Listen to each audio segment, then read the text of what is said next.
pulling out after dropping our bombs, we got jumped by a group of ME-109s, and I saw the 20 millimeter cannon blink, and the next thing I knew there was a pop, a very loud pop, and suddenly hot oil was all over my windshield, and the plane started to sputter, and I started to lose altitude, and I threw back the canopy and was getting ready to jump out, and I wasn't very high up, and so I thought I'd be better off if the plane stopped. I'd be better off to try to land at some place. So I stayed with the plane. I looked, and on my right was an ME-109, and on my left was an ME-109, and I thought they were getting ready to shoot me down.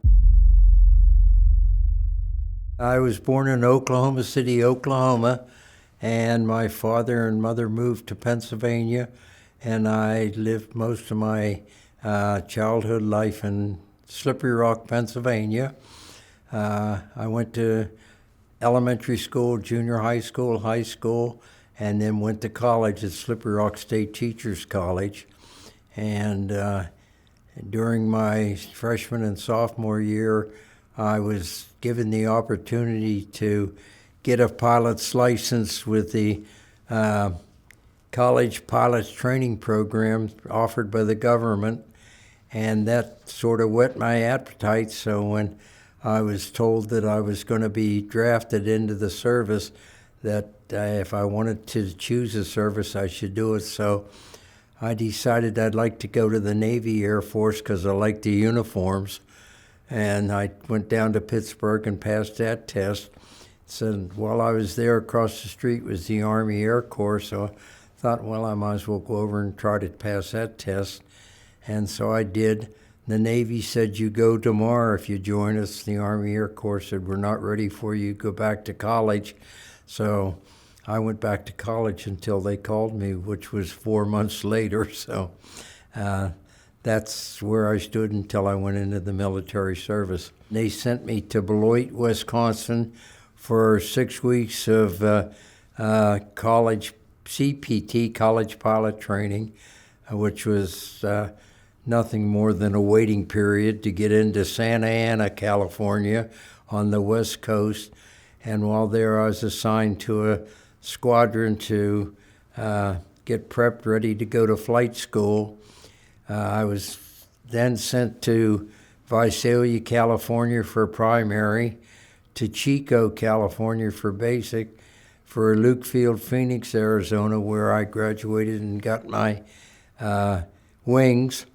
And then I was then ordered to Wendover Field, Utah for transitional training into the fighter I was going to fly. And from Wendover Field, Utah, I went to England and then to France, where I joined my fighter group. I joined the 48th Fighter Group in Cambrai, France, which was between Normandy and Paris, and was there for about 3 weeks before they sent us to Saint-Tron, Belgium. And at Saint-Tron, Belgium, I was there from the beginning of September until February. Our airfield was the closest airfield to Bastogne, where the Battle of the Bulge took place, and we were involved with the Battle of the Bulge from December 16th to the 18th, and then the weather socked in, and we didn't do anything else until about the 27th, I think, and then from there on until the 5th, we were flying daily. For those who serve, for those whose sacrifice will never end, the Gary Sinise Foundation shows its gratitude through entertainment, outreach, and life-changing support. To learn more, visit GarySiniseFoundation.org. When we first got involved in the Battle of the Bulge, we had no idea that the Battle of the Bulge was going on. The first day that we were involved in the battle, we were assigned to go after Tiger tanks, which were supposedly moving towards Bastogne. It was on December 17th, and our mission was our initial mission was to go. There was supposedly a supply train coming in from southern Germany up towards Bastogne, and we were supposed to try to intercept the train. And then at the last moment, we were told that our mission was changed. We were to go after Tiger tanks that were located were supposedly in the woods in Koblenz, but outside of Koblenz, on their way to Bastogne. And so there were 12 of us in the flight, and we've located the Tiger tanks, and we went down and dropped our bombs. On the way after pulling out after dropping our bombs, we got jumped by a group of Me-109s, probably 20 to 25 of them, and one of them started to come towards the pilot that I was flying wing to, and I told him there was a bandit, and he said, I noticed, and then all of a sudden that 109 turned towards me, and I saw the 20 millimeter cannon blink, and the next thing I knew, there was a pop, a very loud pop, and suddenly hot oil was all over my windshield, and the plane started to sputter, and I started to lose altitude, and I threw back the canopy and was getting ready to jump out, and I wasn't very high up, and so I thought I'd be better off, if the plane stopped, I'd be better off to try to land at some place. So I stayed with the plane, and it was flying just a little bit above stalling speed, and the oil was coming out all over the windshield, and I started heading west, and about 5 minutes the plane was still flying, and I looked, and on my right was an Me-109, and on my left was an Me-109, and I thought they were getting ready to shoot me down. They crisscrossed behind me, and no bullets came, and they came up and flew formation, escorted me back to the bomb line, and then they made a friend gesture of their first finger and thumb in a circle, peeled off, and I kept going, and they disappeared. And then my radio still worked, so I got on the radio to ask if anybody could pick up my transition, and somebody picked it up and asked where my airfield was, and I told them A92, and they told me about how far I was and what direction to take, and I was still chugging along. I was just above stalling speed. The hot oil was still all over the plane, and I suddenly saw my airfield, and I headed towards it, and right before I got ready to land, the engine froze over, so I had to dead stick the plane in on the runway, but I was fortunate enough to do that.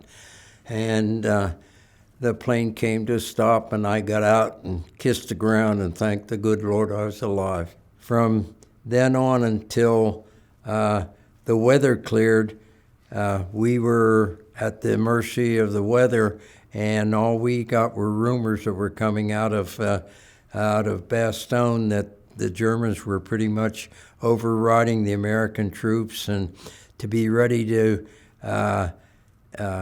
fly some airplanes out and the rest be taken as prisoners, because if the Germans did break through, they were going towards Antwerp.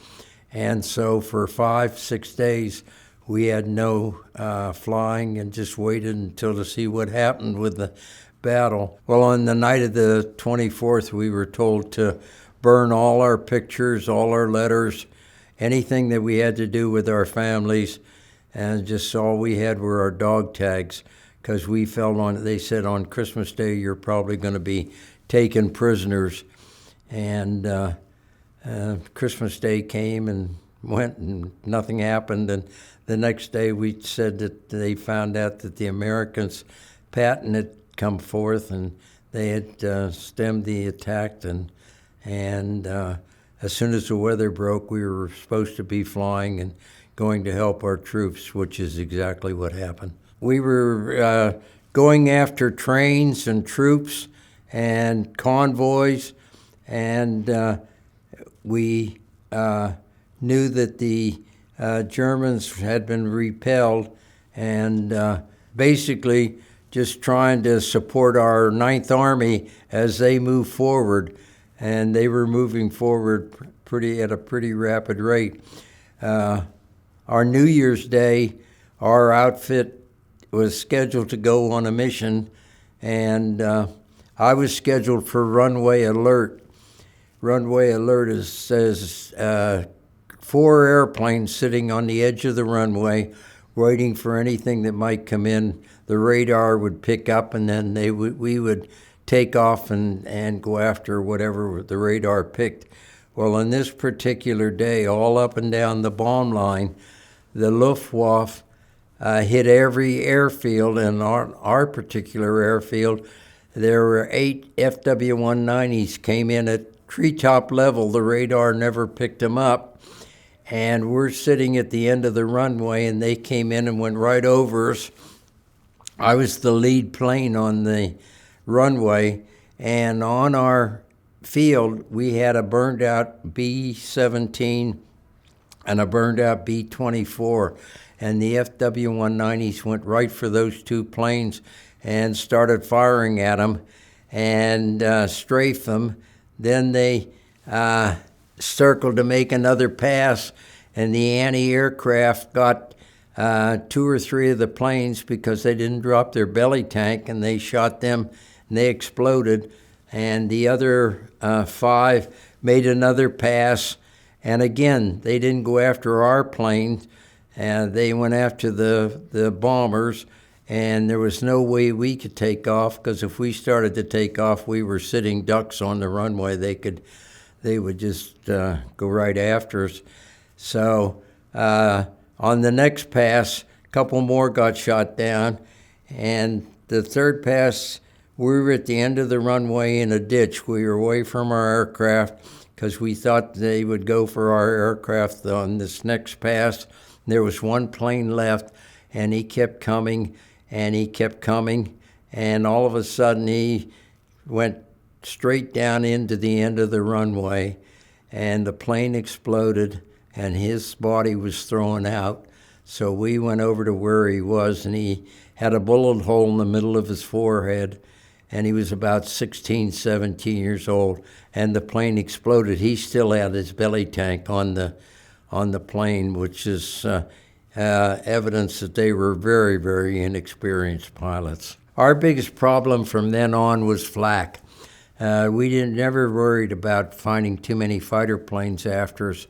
The fighter planes they had were jets, Me-262s, and they were more interested in going after the bombers than the P-51 escorts, and they couldn't fly very good at low level. So our biggest problem was flak from the anti-aircraft gun, and almost every mission we flew, we come back with holes in our plane from the flak. All their trucks, all their trains, all had 50 caliber machine guns, or 50 caliber and 20 millimeter shells that had the flak in them. Middle of February and the first part of March, the Germans were retreating, and the 9th Air Force was moving, so we were moving from our stationary base at St. Tron, Belgium, and they started to put metal strips down, and so we started flying off metal strips, and we would fly for a week off of metal strips, and then as the Germans retreated and the Ninth Army would move forward, we would move to another place where they put metal strips down, and we kept doing that until the end of the war. And so we knew that by April, the Germans were pretty much in retreat. It was just a matter of when was the war going to be over, and we had no worries about enemy aircraft. It was almost non-existent. Again, our biggest problems were the anti-aircraft guns that they had with flak, and they had plenty of those, so they still had those until the end of the war. We knew the war was going to come to a close. We didn't know exactly when, and when it was announced, it came over we were all called down to where we were, to the airfield where our planes were, and we told that there was the end of the war, and the 48th Fighter Group had received orders to pack up and go to Japan, and those pilots that had 65 missions or more could either go with the unit or could go home. And I had 65 missions, so I chose to go home. I went home, and I had a little baby girl that was born while I was overseas. And I went home, spent a month before I was sent to San Antone to get discharged. I also, at that time, I was trained as a teacher, and so I had gotten a job to start teaching in Pennsylvania, and I had to wear my uniform for 30 days until my discharge came through, and then I started civilian teaching, and I went into the education field, and that's the field that I stayed in. And while I was teaching high school, and then I went and got advanced degree, and eventually I taught at Westchester State University and was the associate dean of the school and the golf coach. And then when I retired in 1980 from teaching, I went into full-time golf work, instruction as a golf instructor. I'm from the old school. I believe in history and in being proud of my heritage. And over a period of years, in my as I grew up, I became very much disturbed with the direction I thought the country was going, and we used to have reunions with our 48th Fighter Group, and in the early 90s, at our last reunion, we all said, "Have you talked about your service?" And every one of us said, "No, we never talk about our service." Do you think people should know about what World War II and the country was like in those times? And we all said too. So we went back. I went back to Pinehurst, and I talked to the 3 social study teachers and asked them if they talked anything about World War II and what the country progressed from as it was in World War II as to what it was in the 1990s, and they all said they don't talk about World War II. The students have no knowledge of what went on. So we all made a pledge that we would start talking to the kids. So for the last 20 years, I have talked to a lot of high school kids. It's hard to tell people that you have to make sacrifices, but freedom isn't free. You have to earn freedom.